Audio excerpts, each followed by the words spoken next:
Bom dia, gente. Nós somos o sétimo grupo, né, que a gente vai apresentar hoje sobre os crimes contra a administração pública, do bloco dos crimes praticados por particular contra a administração pública, e os integrantes do grupo somos eu, Ângela, a Enilda, a Grace e a Isa. Bom, os crimes contra a administração pública, eles são aqueles processados na área criminal, né? E isso difere dos crimes de improbidade administrativa, na qual a punição ela vai ocorrer na área civil. E eles podem ser praticados ou não por agente público. A seguir, a gente vai tratar sobre os delitos de resistência, desobediência e desacato. Eles estão incluídos na classificação de crimes praticados por particular contra a administração pública. E agora a Isa vai dar continuidade para a gente, falando sobre o delito de resistência.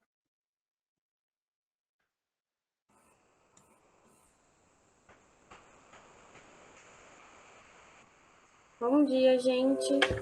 No artigo 329 do Código Penal, ele fala sobre a resistência, que é opor-se à execução de ato legal mediante a violência ou ameaça a um funcionário público, a funcionário competente, para executá-lo ou a quem lhe esteja prestando auxílio.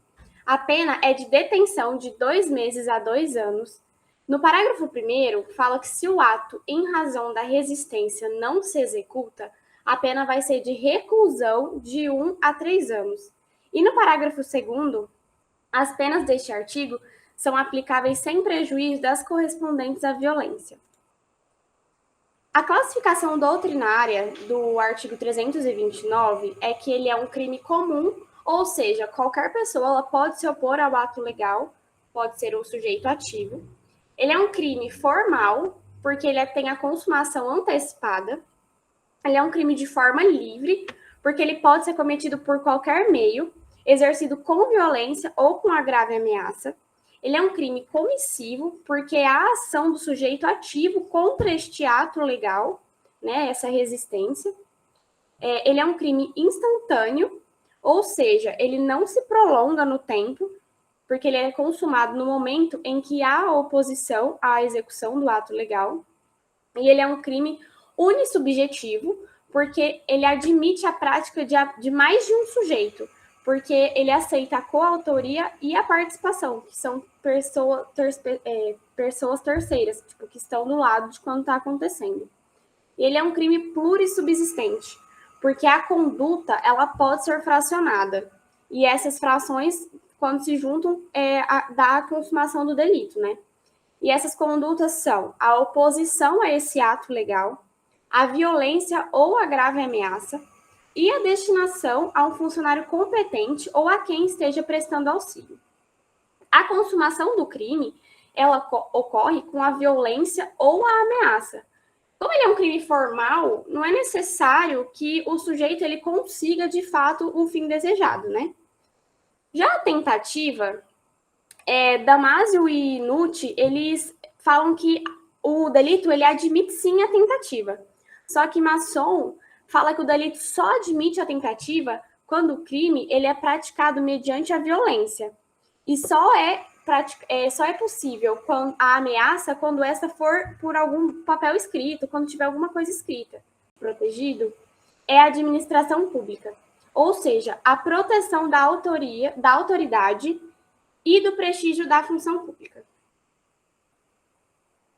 O elemento subjetivo é o dolo, ou seja, é a vontade livre e consciente de empregar a violência contra o funcionário público ou a ameaça.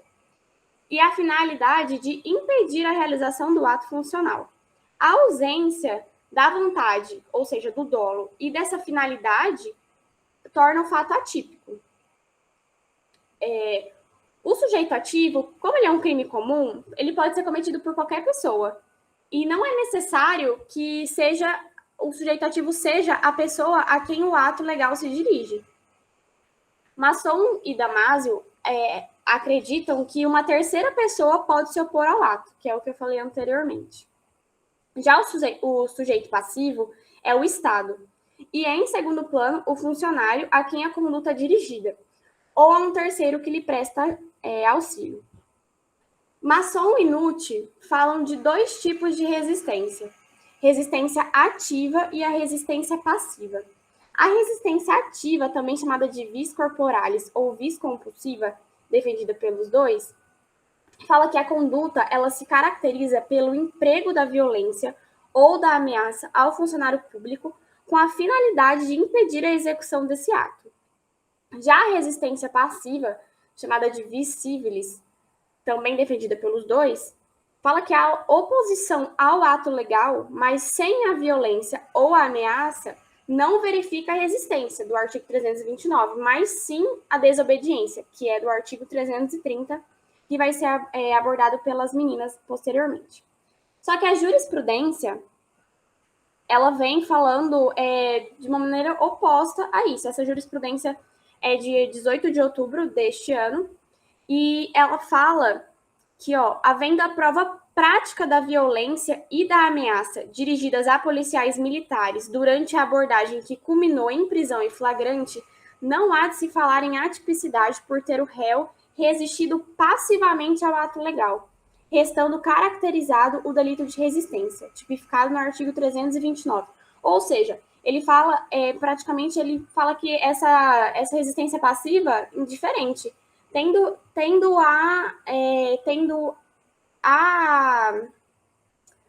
a violência e a ameaça, não há se falar em resistência passiva. É o artigo 329, é a resistência.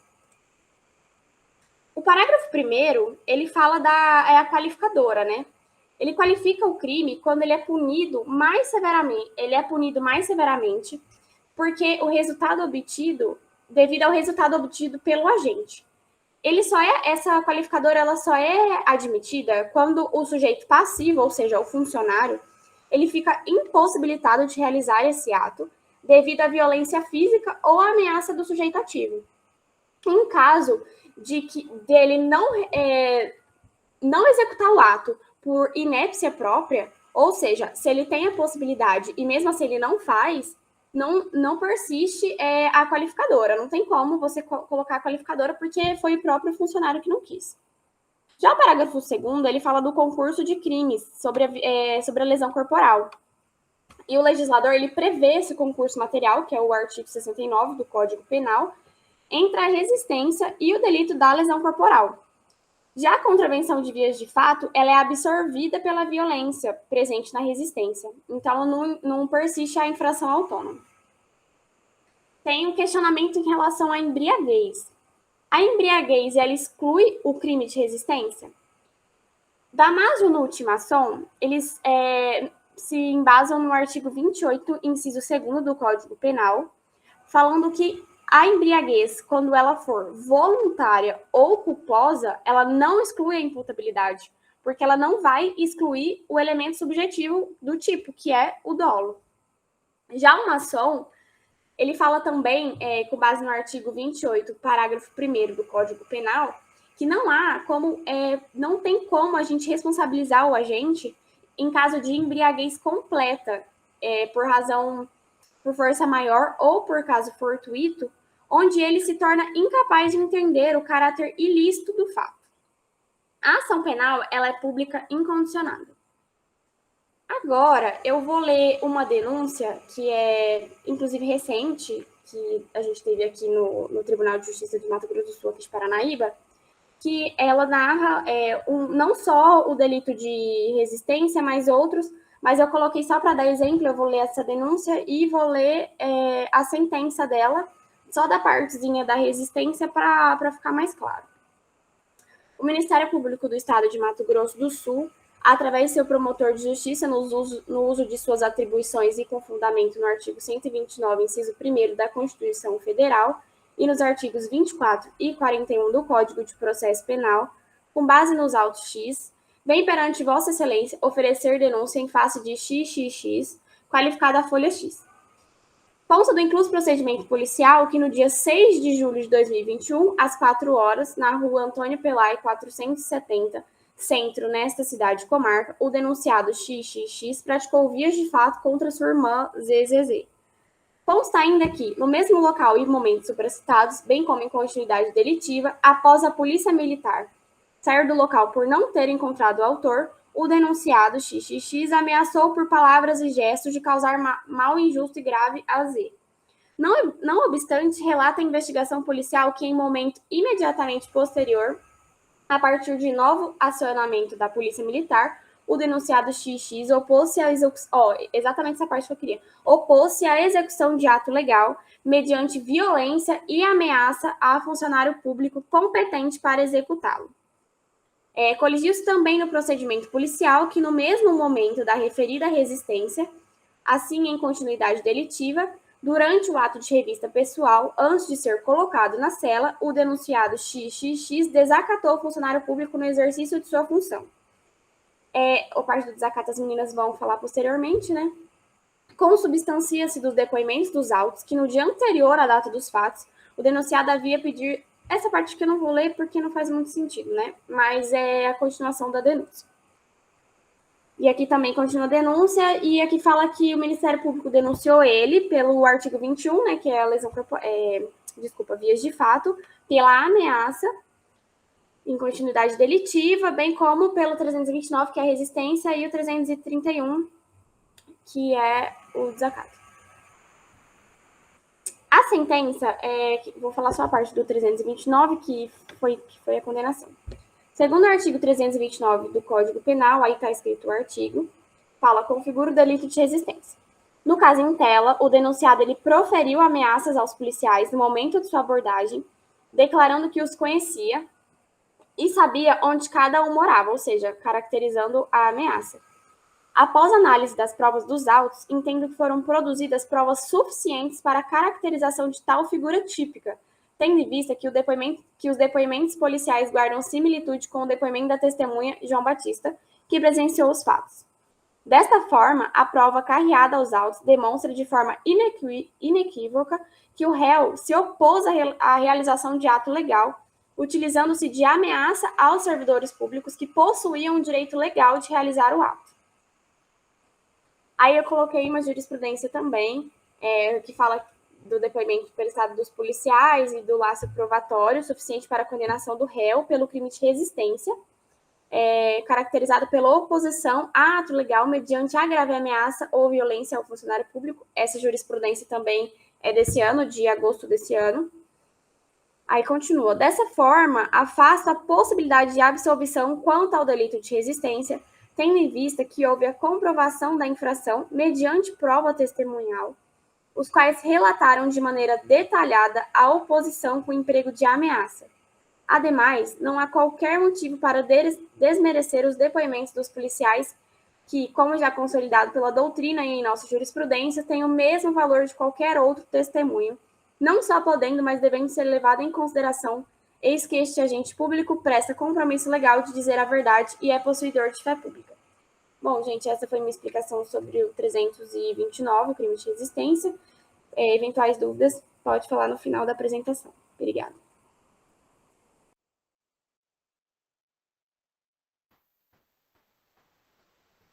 Bom dia, pessoal. Agora eu vou tecer breves considerações sobre o artigo 330, que trata sobre o crime de desobediência. A leitura do próprio artigo diz: desobedecer a ordem legal de funcionário público, e a pena é de detenção de 15 dias a 6 meses e multa. Então, inicialmente, o bem jurídico tutelado é a administração pública. E a conduta que é punida é do agente que descumpre uma ordem legal, ou seja, um comando lícito de um funcionário público, e o agente era competente para cumprir essa ordem. Então, em decorrência disso, nós precisamos ter em mente que não cabe o crime em tela quando o sujeito não cumpre essa ordem para não produzir prova contra si mesmo. Isso é muito importante da gente falar por conta do princípio nemo tenetur cedere. Então, os requisitos para a configuração desse crime são a emissão de uma ordem, pode ser por escrito, por gestos ou palavras, não importam os meios, desde que seja emanada por um funcionário público e seja feita diretamente ao destinatário dessa ordem, né? E de acordo com as diretrizes legais. E também esse crime não cabe quando apenas é solicitado que a pessoa pratique ou é um pedido, ou seja, tem que ser uma ordem feita de acordo com a lei. Caso contrário, não vai ter uma sanção por conta do princípio da especialidade, né, do artigo 5º, inciso 2º da Constituição. Por exemplo, um morador que se recusa a permitir o cumprimento de um mandado judicial na sua residência porque está no período noturno. Isso não cabe o crime em tela, porque é período noturno, né, e a Constituição veda isso. E, além disso, essa ordem legal tem que ser prevista em lei, de acordo com a competência de quem emitiu ela e também quem irá executá-la, e não cabe o crime, o 330, quando for uma portaria, uma resolução e outros tipos que não sejam uma lei. E um exemplo disso foi até um julgado do STF, eu esqueci de colocar no slide, mas está no nosso material, é um habeas corpus número 90.172, São Paulo. Foi o caso de um parlamentar que não atendeu a um ofício elaborado por um magistrado, que apenas solicitava a presença. O STF entendeu que a presença para um depoimento como testemunha num processo criminal. O STF entendeu que não cabia o crime em tela. Outro requisito é que o destinatário deve possuir a obrigação de cumprir essa ordem, né?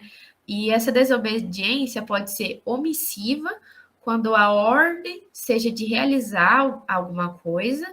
Por exemplo, um policial, durante uma abordagem, ordena que as pessoas fiquem imóveis para fazer a revista e um sujeito foge. Pronto, é o crime que nós estamos estudando. Ou essa desobediência tem que ser comissiva, se o dever for de não fazer. Tem até um exemplo de um caso que o STF julgou, de um estagiário que se recusou a abrir a pasta dele quando ele estava passando pelo detector de metal. E esse detector foi instalado pelos policiais militares. Então, por conta disso que coube o crime em tela. E outro requisito que é muito importante é que não pode ter uma sanção especial para o descumprimento dessa ordem, né? Esse é um entendimento doutrinário e jurisprudencial. E a ressalva é que pode existir uma previsão específica na legislação de que as punições são cumulativas. Por exemplo, o artigo 219 do Código de Processo Penal, que estipula que o juiz pode aplicar uma multa à testemunha faltosa sem prejuízo do processo criminal pelo crime de desobediência. E outros exemplos também é o caso da parte que viola a penhora, ela vai cometer atentado e não desobediência. E se a vítima não atende à intimação judicial, ela vai ser conduzida coercitivamente e não vai responder pelo crime em estudo. E alguns exemplos de desobediência mesmo, né, do próprio caput não cumprir um mandado judicial, se recusar a entregar os objetos necessários para provar uma infração penal, se recusar a exibir os documentos pessoais ao policial. Então, esses são exemplos do 330. Mas esse delito é diferente do crime que a Isa acabou de explicar, de resistência.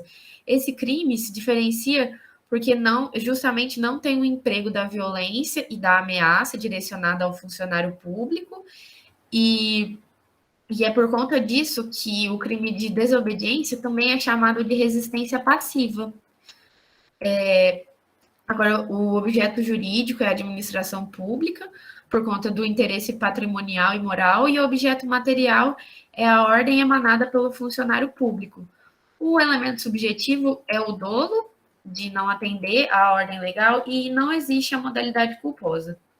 Aí agora, os sujeitos é um crime comum, ou seja, pode ser praticado por qualquer pessoa, juridicamente, aquela que for juridicamente vinculada ao cumprimento da ordem legal. Porém, existem alguns debates sobre o sujeito ativo, que é sobre a questão doutrinária do funcionário público ser o sujeito ativo desse crime.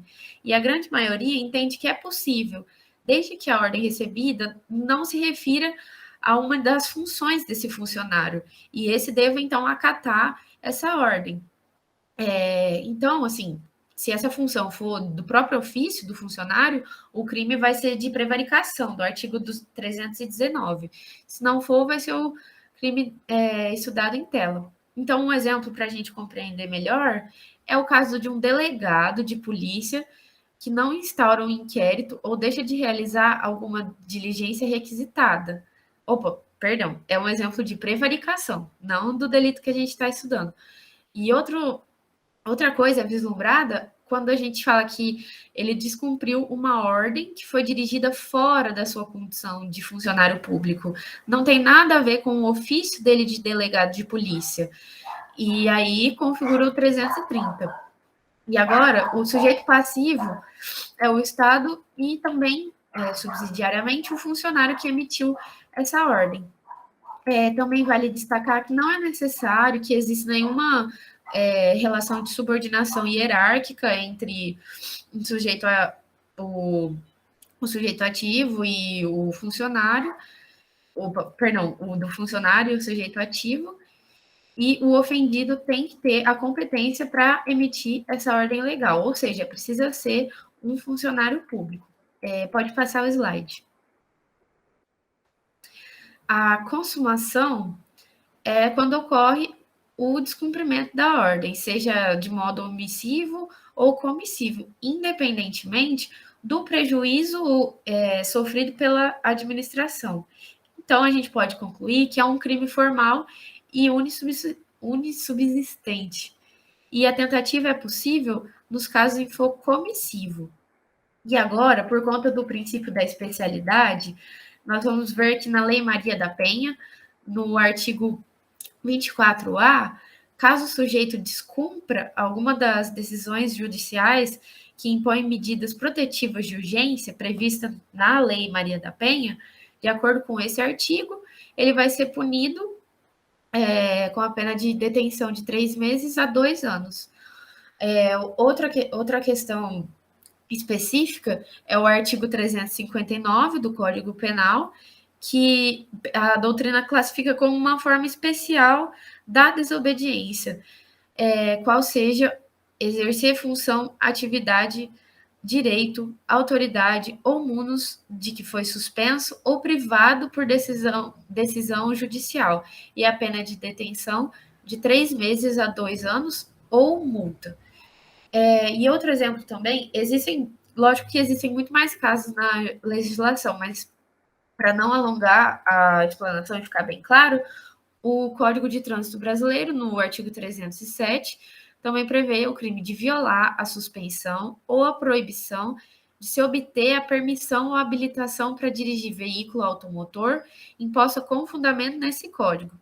E a pena vai ser de detenção de 6 meses a 1 ano e multa, além de impor um período adicional idêntico, né, de suspensão ou de proibição de dirigir o veículo. E agora, um debate muito interessante é sobre o sigilo médico e o artigo 330. No caso do profissional, né, do médico, se recusar a colaborar com o Poder Judiciário para fornecer algum laudo, alguma informação que seja necessária, né, a um processo pertinente.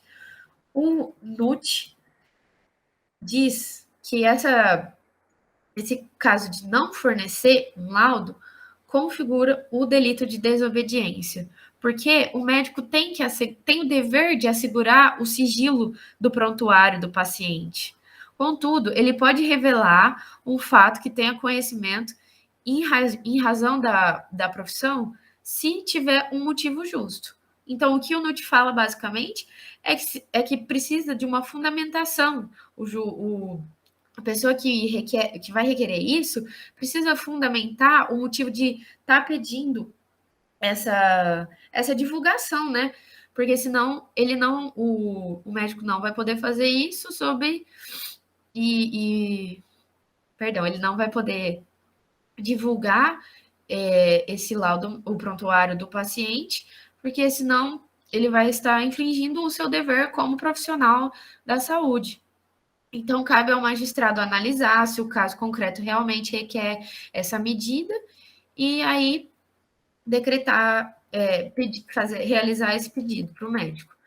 E uma ação entende que não configura o crime porque o médico está amparado por uma excludente de ilicitude, que é do estrito cumprimento do dever legal, do artigo 23, inciso 3º, do Código Penal.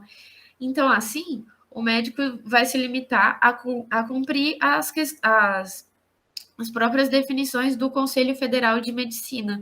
Então, não configuraria o crime com essa colaboração do médico. E, por fim, como o delito não traz nenhuma especificação, será de ação penal pública incondicionada.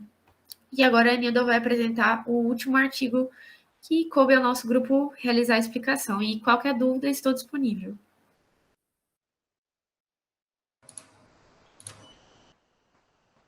Bom dia. Eu vou falar sobre o crime de desacato. Ele é um crime, bem clara a explicação dele. O artigo 331 do Código Penal é desacatar funcionário público no exercício da função ou em razão dela. A pena do crime é de detenção de 6 meses a 2 anos ou multa. A classificação doutrinária do crime é que ele é comum, ele é doloso, de forma livre, instantâneo e monossubjetivo e unissubsistente. Pode passar. A consumação desse crime ocorre quando o agente ativo pratica atos ofensivos ou dirige palavras contra funcionário público, no exercício de sua função ou em razão dela. Ou seja, se acaso o funcionário público não está ali no exercício de sua função, trabalhando, mas ele está ali apitando um jogo de futebol, e aí a pessoa vai lá e fala assim, além de você ser um péssimo juiz, vamos supor, que o cara é um escrivão, além de você ser um péssimo escrivão, você também é um péssimo juiz de futebol, também é considerado o crime de desacato. A consumação dele se dá assim. A doutrina diverge sobre a tentativa desse crime. O maçom fala que não admite a tentativa de desacato cometido. Já o Magalhães, ele acredita que tem essa tentativa, uma vez que a pessoa pode tentar vamos supor, atirar alguma coisa em algum funcionário público, algo do tipo, e não acertar. Vamos supor, ele pega um tomate para jogar no funcionário e não consegue acertar. Ou então ele tenta dar um murro, alguma coisa assim, ferir fisicamente e é impedido por terceiros.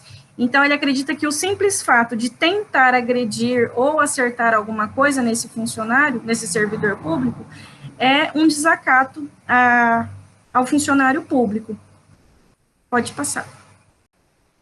O bem jurídico protegido é a administração pública, primeiramente, e em segundo é o servidor público, a honra do servidor público. O elemento subjetivo é o dolo, ou seja, a vontade livre e consciente da pessoa, do agente ativo, de insultar, de ameaçar, ou então desrespeitar esse servidor público. Pode passar.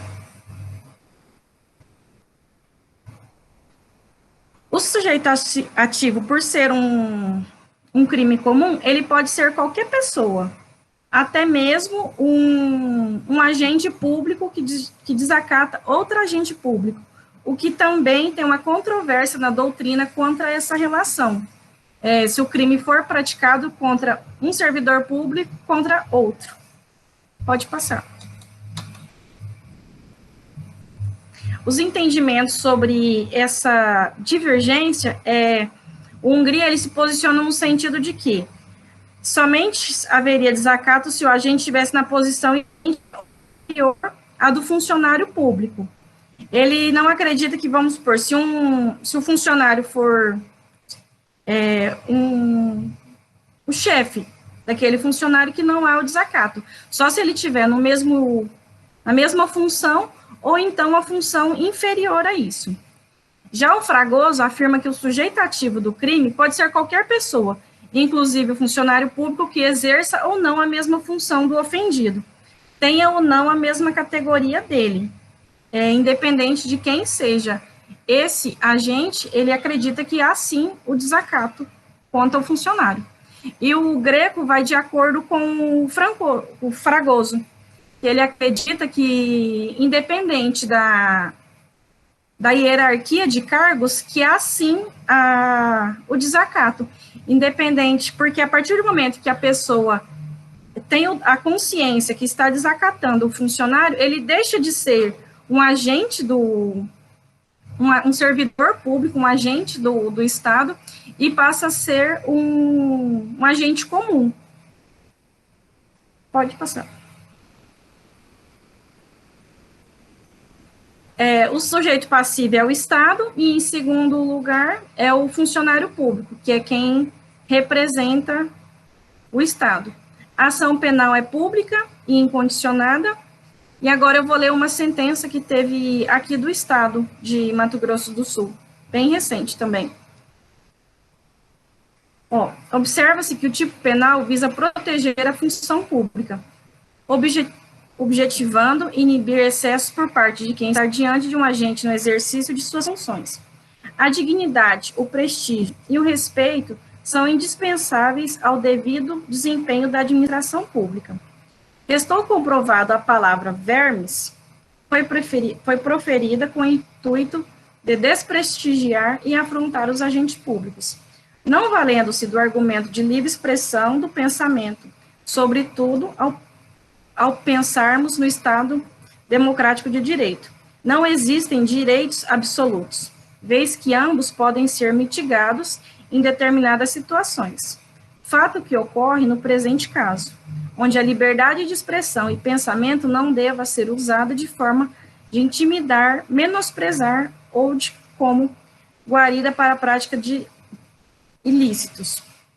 Outra sim, o crime em questão não apresenta nenhuma afronta ao inciso 4º do artigo 5º da Constituição Federal, em que tutela a liberdade de manifestação do pensamento, pois nos autos restou comprovado a finalidade do agente em desmerecer os servidores públicos. Nesse sentido, o Supremo Tribunal Federal entende que a liberdade de manifestação de pensamento não afasta o crime de desacato. Como visto acima, o entendimento jurídico afirma que o desacato não desabandona o direito de liberdade de pensamento. Por oportuno, no presente caso, o denunciado proferiu as palavras com o intuito de desprestigiar os agentes públicos, sendo, portanto, uma afronta a uma expressão do pensamento. Não bastante, o denunciado por 2 vezes, em continuidade delitiva, desprestigiou os policiais no momento da prisão, bem como dentro da viatura quando estava sendo levado para a delegacia, confirmando assim o crime continuado, pois este se deu nas mesmas circunstâncias de tempo e lugar. E é isso. Agora eu vou passar a palavra para a Ângela, que vai concluir. Bom, gente, continuando, né, pelo que foi exposto pelas meninas e muito bem explicado, eu vou fazer só algumas observações aqui. A gente pode observar que esses 3 artigos que foram expostos, eles são considerados de crime comum. Né? No nosso ordenamento jurídico, quando a gente trata da classificação doutrinária dos crimes, a gente vai encontrar o crime comum, o próprio e o de mão própria. Né, que a gente estudou isso no nosso 2º ano, e eu vou só passar aqui para ficar um pouco mais claro e pegar melhor o assunto. O crime próprio, ele é aquele em que o tipo penal dele vai exigir que o agente possua certas características, né, como, por exemplo, o infanticídio, que somente a mãe pode praticar. Já o crime de mão própria é aquele que só pode ser praticado por determinado agente designado no tipo penal, como, por exemplo, o falso testemunho. E, por fim, o crime comum, que só pode ser praticado, que pode ser praticado por qualquer pessoa, né, e que é o caso do dispositivo acima mencionado. Aqui é bom a gente destacar que eles são todos delitos de ação penal pública incondicionada, né, que é aquela titularizada pelo Ministério Público e que não necessita da manifestação da vítima ou de terceiros para ser exercida. Outra semelhança que esses três dispositivos possuem é que eles são todos crimes dolosos, né, que é quando o agente ele possui a vontade consciente de agir, provocando a conduta delituosa. Para Nelson Hungria, o dolo do desacato, do artigo 331, ele é incompatível com o estado de exaltação ou ira. Mas aí, no entanto, acabou prevalecendo o entendimento de que o fato do agente estar nervoso, alterado ali, não é suficiente para afastar o dolo. E um outro ponto importante também é que no crime da resistência, que foi tratado pela Isa, é necessário que trate de execução do ato legal. E não há que se falar em crime caso não seja. Caso o ato seja ilegal, não há que se falar em crime de resistência. E para muitos estudiosos, as penas que são aplicadas aos casos de resistência, desobediência e desacato, elas acabam gerando uma sensação de impunidade, né, visto que, em regra, elas não resultam em prisão. As contravenções penais e os crimes em que a lei cominha a pena máxima não superior a 2 anos são classificados como infração de menor potencial ofensivo, o que acaba gerando apenas a lavratura de um termo circunstanciado de ocorrência, né, o famoso TCO. No TCO, a gente encontra presente a identificação das partes envolvidas, a menção da infração praticada, e bem como todos os dados básicos e fundamentais para a individualização do fato. Tem aqui ainda a possibilidade de aplicação do princípio da consunção entre os crimes de desacato e resistência. Conforme o entendimento do STJ, a consunção ela é utilizada quando a conduta criminosa é alcançada pelo cometimento de mais de um tipo penal. E, nesse caso, o agente ele deve ser punido por apenas um delito, né? Ou seja, o fato mais abrangente vai prevalecer sobre aquele que integra como sua parte. Um exemplo muito bom e engraçado que eu encontrei sobre isso é um que fala assim: peixão engole peixinho, né? E aqui a gente tem uma jurisprudência que fala assim: é um habeas corpus de porte ilegal de arma de fogo e roubo, né? E não incidência, no caso em tela, crimes autônomos. Vamos lá. Para a aplicação do princípio da consunção, pressupõe-se a existência de ilícitos penais, que funcionam como fase de preparação ou de execução, ou como condutas anteriores ou posteriores de outro delito mais grave. A conduta de portar armas ilegalmente não pode ser absorvida pelo crime de roubo, quando resta evidenciada a existência de crimes autônomos sem nexo de dependência entre as condutas ou subordinação, não incidindo, portanto, o princípio da consunção. Nesse caso aqui, a gente pode observar, então, que aconteceu o quê? Não teve aplicação do princípio da consunção. Por quê? Porque o ato de portar armas ilegalmente e o crime de roubo, eles estão separados, não estão conexos. E desse modo, né, se ficar provado que a ofensa verbal ela foi proferida no mesmo contexto da conduta de resistir à execução do ato ilegal, deve o desacato ser absorvido pelo delito de resistência. O NUT fala assim: pode o agente, durante a prisão, resistir ativamente contra os policiais e ainda valer-se de ofensas verbais contra os mesmos, deixando de cumprir suas ordens. Todo esse contexto faz parte, em último grau, da intenção nítida de não se deixar prender, de modo que deve absorver os demais delitos. Somente quando o agente já está preso, cessando a resistência, pode configurar-se crime de desacato, na hipótese de ofender o delegado que lavra o auto de prisão em flagrante, por exemplo. Bom, então, não pode haver aplicação entre os delitos de resistência e desacato caso as condutas sejam praticadas por meio de ações distintas, né? Caso elas sejam cometidas em um mesmo contexto, configurando a resistência um mero desdobramento do desacato, vai ser aplicada a consunção, né? Onde o crime mais grave, que é o desacato, absorve de menor gravidade, que é a resistência. Pode passar o slide, por favor?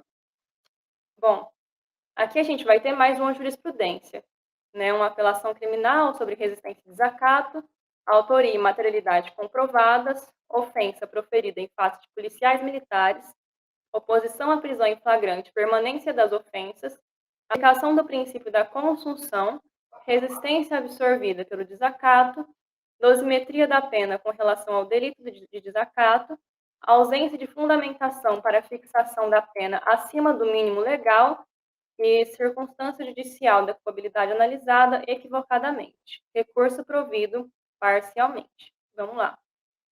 Se está comprovado nos autos que a acusada denegriu e satirizou verbalmente a corporação da Polícia Militar e a função desempenhada pelos seus agentes, além de ameaçá-los para tentar evitar a sua prisão, que decorreu das ofensas proferidas, mesmo estando ciente da legalidade do ato e da condição de funcionário público dos policiais, resta caracterizada a prática dos crimes de desacato e resistência. Quando os crimes de desacato e resistência são cometidos num só contexto, de maneira que a resistência configure um mero desdobramento da conduta precedente do desacato, deve ser aplicado o princípio da consunção, a fim de que o crime mais grave, como eu comentei anteriormente com vocês, o desacato, absorva de menor gravidade, resistência. Recurso a que se dá o provimento parcial a fim de absolver a apelante do delito de resistência, uma vez que, absorvido pelo crime de desacato, bem como para reduzir a pena fixada em relação a este delito, para 6 meses de detenção. Bom, gente, diante de tudo isso que já foi exposto, que a gente só vai frisar mais uma vez que o bem jurídico protegido dos artigos que foram mencionados é a administração pública. E um outro ponto importante que não pode faltar para dar uma complementada, ajudar a entender melhor, é o conceito de funcionário público. A gente vai encontrar ele no artigo 327 do Código Penal. E agora eu vou ler para vocês. Considera-se funcionário público, para os efeitos penais, quem, embora transitoriamente ou sem remuneração, exerça cargo, emprego ou função pública.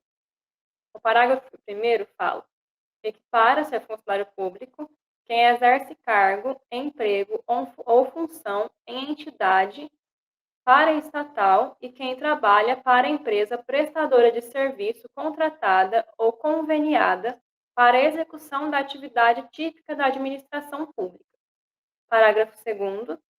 A pena será aumentada da terça parte quando os autores dos crimes previstos neste capítulo forem ocupantes de cargos em comissão ou de função de direção ou assessoramento de órgão de administração direta, sociedade de economia mista, empresa pública ou fundação instituída pelo poder público. E agora, eu vou passar a palavra para a Grace, que vai dar mais uma complementada no que eu expliquei para vocês. Pessoal, então, para finalizar a nossa apresentação, esse segundo parágrafo que a Ângela acabou de fazer a leitura, ele não vai se aplicar aos artigos que nós trabalhamos. Porque, veja bem, eles falam, essa causa de aumento de pena vai ser só para os crimes previstos neste capítulo, no capítulo 1º. Os crimes que nós estamos tratando,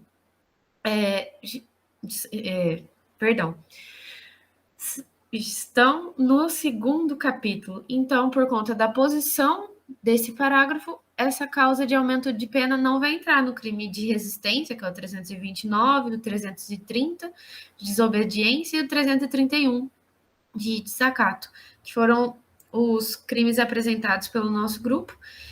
Espero que nós que a nossa apresentação tenha sido satisfatória. Espero que vocês tenham compreendido o conteúdo. Qualquer dúvida, nós estamos disponíveis.